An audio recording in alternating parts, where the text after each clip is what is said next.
What kind of prototype do you really need to move forward with your product? Want to know what most product developers and inventors use? You're going to be surprised. Stick around and find out.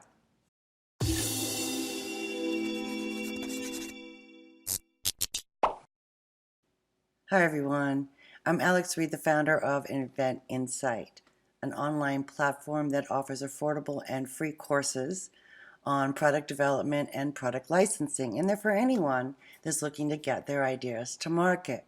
You're at the stage in the product development process that you're ready to make a prototype. Great. But before you run out and spend lots of money getting a prototype made, you need to watch this video because we're going to show you what most inventors and product developers do first when they need a prototype. And I know that this tutorial is going to help you save a lot of money and heartache. So let's get started. You're at the stage in your product development process where you need a product prototype. Now, most people think that they need to contact a manufacturer and get a very expensive physical prototype made. But that's not always the case. In fact, it's often not the case when you're first exploring your product's potential and showing it to possible investors or possible licensees. The very first thing you need to establish is, why do you need a prototype? What are you going to do with it? This is really important because it can save you a lot of money and a lot of heartache. Most of us need a prototype to depict our product so that we can determine the level of interest. And we'll use that prototype in our sales aids, whether it's a sales sheet and or video, to be able to show it to potential investors and licensees. And you're going to find that most inventors at this stage in the process will mainly focus on determining that interest level. And we don't want to invest a lot of money or time until we determine that. You know, many inventors can have up to 4 or 5 products in a pipeline, and that can get very expensive. So I want to show you 2 of the most popular kind of prototypes that most inventors and product developers will start the process with. Let's talk about the different types of product prototypes that you can make. A works and looks like prototype is very popular because you really learn a lot about the concept of your product and the different variations that you can make. Now, yeah, a lot of us aren't considered very handy, but even if you have somebody help you, I've worked with carpenters, I've worked with handymen, handywomen on creating something that works and looks like my product. And the reason we really like this, a lot of inventors and product developers, is because it's a DIY, hands-on. Timeline depends on your skill set, or if you're having somebody help you. You can really drill down on the variations. Size is great because it doesn't have to be to scale.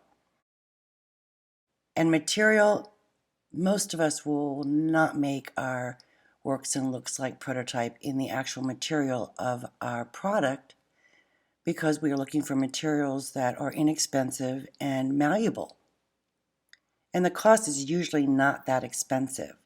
So this is an image of my stain station prototype. And I always like to show this one because it's a mishmash of all kinds of things. So basically, this product ended up being in plastic. This cylinder here is metal, and that's beautiful electrical tape over it. This is plastic from a street cone, you know, those big orange cones. I cut that out and I taped it with white tape. This is a really small, individual, industrial pizza plate for cooking. And I bought that at a restaurant store. And then this is just a Tupperware top.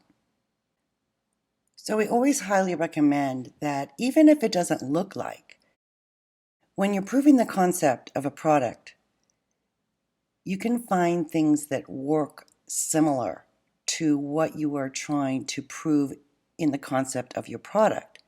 And you can work with that material or that like product to make sure that your concept will work.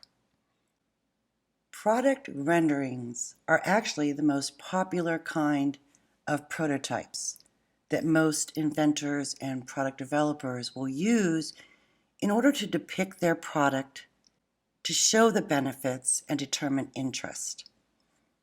Now, one of the reasons is I'm going to go right down here, is cost. It's not very expensive to get a rendering. You can find freelance websites. I'm going to show you some of that later. They're very realistic looking. So even if I got a works and looks like prototype, I always have a rendering done because I want that glamour shot. Animations, you can animate them. You can show cross sections, which is really cool because sometimes your product might have an interior function that relates to your benefits. Variations, it's easy to get variations done. Patent drawings, you can use the wireframe of your rendering for your provisional patent application drawings. Timeline's very quick, and as I mentioned, cost is really good. This is an example of a rendering I had done for one of our courses. And I had the rendering done, and I had the rendering photoshopped in about 3 or 4 other photos.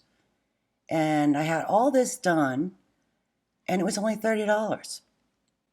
So let's take a look at how renderings are used in the beginning stages of getting your product to market.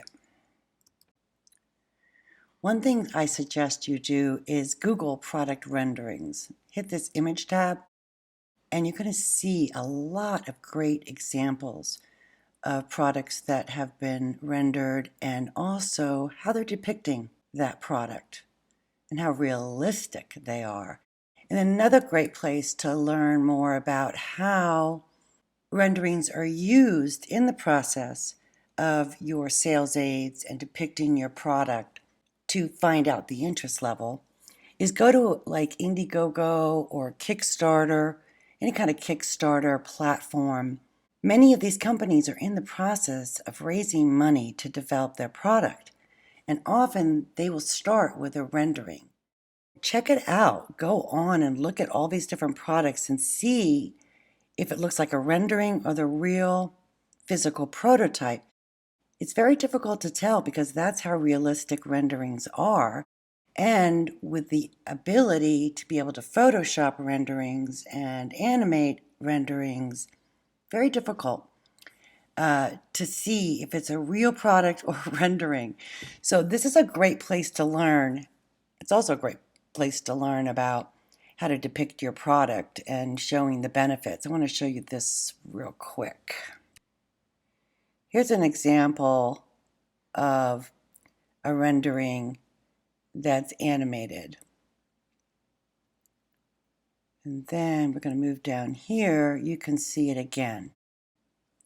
Here's an example of another Kickstarter campaign. And again, a rendering that shows has an animation cross section right here, which is pretty cool. Now I'm on a site called Fiverr, which is one of the websites where you can go and hire freelancers for all kinds of things. But it's a popular place for renderings. And you can scroll through the different portfolios and pricing and take a look. Many of the 3D rendering freelancers also do animation, so you can look through their different portfolios and see if they have any animations of products. There's a lot of cool stuff that I'd love to show you, but unfortunately we are kind of running out of time. And I want to talk about the benefits of the product. We know as product developers and inventors that if we want to get interest on our product, we're going to have to sell them on the benefits of the product. And in order to do that, the rendering prototype is very versatile and dynamic in helping us depict the benefits of the product. And it's low risk, so that if we don't get interest, then we didn't invest a lot of money in that product to that point. So I highly recommend you ask yourself, why are you getting this prototype made? What are you going to use it for? I hope you found today's video helpful.